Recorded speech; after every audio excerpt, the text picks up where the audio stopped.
کربلا کے جاں گداز واقعے میں امام زین العابدین علیہ الصلوۃ والسلام اپنے پدر بزرگوار کے ساتھ تھے۔ خدا کے لطف و کرم نے دشمن کے گزن یعنی دشمن کی چال، دشمن کی سازش سے محفوظ رکھا، لیکن باپ کی شہادت کے بعد اسیر ہو گئے اور دوسرے لوگوں کے ساتھ کوفے اور شام تشریف لے گئے۔ اس میں کوئی شک نہیں کہ اہل بیت امام حسین علیہ السلام کا اسیر ہونا آپ کے مقدس انقلاب کو کامیابی تک پہنچانے میں بڑا مؤثر ثابت ہوا۔ محمد عباس چیپٹر کے حوالے سے بات کرنی ہے؟ جی پوچھئے۔ سر آپ نے آگے تک پڑھا دیا تھا۔ ہاں تو وہ تھوڑا سا ریوائز کر رہا ہوں تاکہ بات ٹھیک سمجھ میں آ سکے۔ صحیح۔ ہے۔ چوتھے امام زین العابدین علیہ السلام نے اسیری کے زمانے میں ہرگز تقیہ نہیں کیا۔ صحیح ہے، تقیہ کا اس دن میں نے بیان کیا تھا۔ ہرگز تقیہ نہیں کیا اور کمال بردباری اور شہامت کے ساتھ تقریروں اور خطبوں میں واقع کربلا کو لوگوں کے سامنے بیان فرمایا اور حق و حقیقت کا اظہار کرتے رہے۔ مناسب موقع پر خاندان رسالت کی عظمت کو لوگوں کے کانوں تک پہنچاتے رہے۔ اپنے پدر بزرگوار کی مظلومیت اور بنی امیہ کے ظلم و ستم اور بے رحمی کو لوگوں کے سامنے واضح کرتے رہے۔ برہان ابھی آخر میں بات کرتے ہیں، کلاس کے آخر میں۔ صحیح ہے، کلاس کمپلیٹ ہو جائے پھر بات کرتے ہیں۔ حسین عالم آپ بھی صحیح ہے، پریشان نہ ہو، سب سے بات کروں گا آج تسلی کے ساتھ، کوئی ایشو نہیں، کوئی پریشان نہ ہو۔ پھر جب اسیروں کا قافلہ کوفے پہنچا تو لوگ جناب زینب سلام اللہ علیہ اور ان کی بہن فاطمہ بنت حسین علیہ السلام کے خطبوں سے پشیمان ہو کر رونے لگے، تو امام زین العابدین علیہ السلام نے اشارہ کیا کہ مجمع خاموش ہو جائے۔ پھر پروردگار کی حمد و ثنا اور پیغمبر پر درود کے بعد آپ نے فرمایا، اے لوگوں، میں علی ابن الحسین ہوں، میں اس کا فرزند ہوں کہ جس کو فرات کے کنارے بغیر اس کے کہ انہوں نے کسی کا خون بہایا ہو یا کسی کا حق ان کی گردن پر ہو ذبح کر دیا گیا۔ میں اس کا فرزند ہوں جس کا مال شہادت کے بعد لوٹ لیا گیا اور جس کے خاندان کو اسیر بنا کر یہاں لایا گیا۔ اس کے علاوہ اور بھی خطبات ہیں، تو بہت طولانی خطبات ہیں، تھوڑے مختصر بھی ہیں اور یہ بھی ہے صحیح، مختلف مواقع پر مختلف خطبے موجود ہیں۔ امام زین العابدین علیہ السلام کی تقریر نے طوفان کی طرح لوگوں کو ہلا کر رکھ دیا۔ ہر طرف سے گریہ و زاری کی آوازیں آنے لگیں۔ لوگ ایک دوسرے کو ملامت کرنے لگے کہ تم ہلاک اور بدبخت ہو گئے ہو، کیونکہ یزید نے اور خود اس کے باپ نے اپنے دور میں اہل بیت اطہار علیہ السلام کو مسلمانوں کے سامنے ان کا کردار ایسا پیش کیا گیا تھا جیسے ان کا اسلام سے کوئی تعلق ہی نہیں ہے، نعوذ باللہ۔ مثلا جب مولا کائنات علی بن ابی طالب علیہ السلام کی شہادت ہوئی ہے کوفے میں اور لوگوں کو خبر ملی کہ علی شہید ہو گئے مسجد کوفہ میں، تو لوگ کہہ رہے تھے علی اور مسجد، یعنی علی مسجد جایا کرتے تھے، یعنی علی مسجد میں شہید ہوئے، یہ بات سچ ہے؟ یعنی السلام علیکم، وہ جو یزید اور معاویہ تھا اور اس کے خاندان اور اس کے چیلوں نے اہل بیت اطہار علیہ السلام کا ایسا کردار مسلمانوں کے درمیان پیش کیا کہ جیسے ان کا دین سے کوئی تعلق نہیں ہے، نعوذ باللہ انہوں نے دین سے بغاوت کی ہے، یا نعوذ باللہ انہوں نے دین سے منحرف ہو گئے، نعوذ باللہ۔ اور یہی کہتے جب کرتے کرتے لوگوں کو کچھ کو خریدا گیا، کچھ کو بھڑکایا گیا، کچھ کو بہکایا گیا، اور پھر کربلا کا واقعہ پیش آیا۔ جب کربلا کا واقعہ پیش آ گیا، امام حسین شہید ہو گئے، جب دربار میں پہنچے اور امام زین العابدین اور حضرت زینب سلام اللہ علیہ نے خطبہ دیا تو لوگوں کی آنکھیں کھلیں کہ ہاں ہم تو ہلاک ہو گئے، ہم نے غلطی کر دی، ہم نے اشتباہ کر دیا۔ خاص کر شام میں جب حضرت سکینہ سلام اللہ علیہ کی شہادت ہو گئی تو اس وقت اور زیادہ پھر کوہرام مچا اور انقلاب آیا اور پھر یزید کو رہا کرنا پڑا۔ خیر یہ آپ لوگ تاریخ میں انشاءاللہ اس کو مزید اس سے بہتر پڑھیں گے۔ ان حالات میں جب امام کو بیان اور گفتگو کی آزادی میسر نہ تھی، آپ نے دعا اور مناجات کے ذریعے تبلیغی دین کا فریضہ انجام دیا۔ صحیفہ سجادیہ وہ کتاب ہے جس میں علم و حکمت کے وہ خزانے موجود ہیں جو اس کے علاوہ کسی کتاب میں نہیں۔ صحیح۔ شیعوں کے پاس قرآن مجید، پھر نہج البلاغہ، اور پھر اس کے بعد جو سب سے بڑی کتاب ہے وہ ہے صحیفہ سجادیہ۔ صحیح۔ یہ صحیفہ سجادیہ امام زین العابدین علیہ السلام نے لکھی نہیں ہے، بالکل جیسے ہی نہج البلاغہ لکھی نہیں ہے مولا کائنات نے، بلکہ ان کے مختلف خطبات ہیں، مختلف موقع پر انہوں نے خطبے دیے اور علماء نے اس کو جمع کیا اور ایک کتاب کی شکل دے دی۔ اسی طرح سے امام زین العابدین علیہ السلام کی تمام دعائیں ایک جگہ جمع کی گئیں اور اس کو صحیفہ سجادیہ کا نام دے دیا گیا۔ صحیفہ سجادیہ کو ایک نام سے اور پکارا جاتا ہے، وہ ہے اخت القرآن، قرآن کی بہن۔ صحیح، قرآن کی بہن۔ ایک اور نام ہے زبور آل محمد، زبور آل محمد کہا جاتا ہے صحیفہ سجادیہ کو بھی۔ اور صحیفہ سجادیہ میں کیا ہے؟ صحیفہ سجادیہ میں ٹوٹل کم سے کم بھی 54 کے قریب دعائیں موجود ہیں، اور یہ دعائیں وہ دعائیں نہیں ہے کہ یا اللہ مجھے عطا کر دے، یا اللہ مجھے دے دے، اور یہ اس طرح نہیں ہے، بلکہ دعا میں پوری مولا نے پورے دین کو سمجھا دیا، توحید کو سمجھا دیا، نبوت کو سمجھایا، امامت کو سمجھایا، جتنے بھی نماز، روزہ، حج و زکوٰۃ سب کو سمجھایا جو تمام دعاؤں میں۔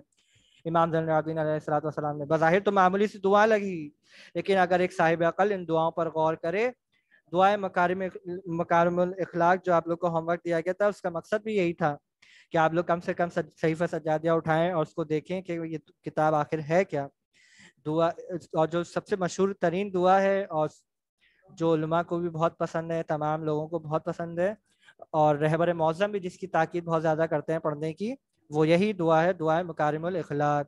اس کو کم سے کم بھی روزانہ پڑھیں، نہیں پڑھ سکتے تو ہفتے میں ایک آدھ بار لازمی پڑھیں۔ اس دعا کے ذریعے سے آپ کے اندر اچھی اخلاق پیدا ہوں گے اور برے اخلاق نکل جائیں گے۔ صحیح۔ تو صحیفہ سجادیہ کے بہت سے کمالات ہیں، بہت سے معجزات ہیں۔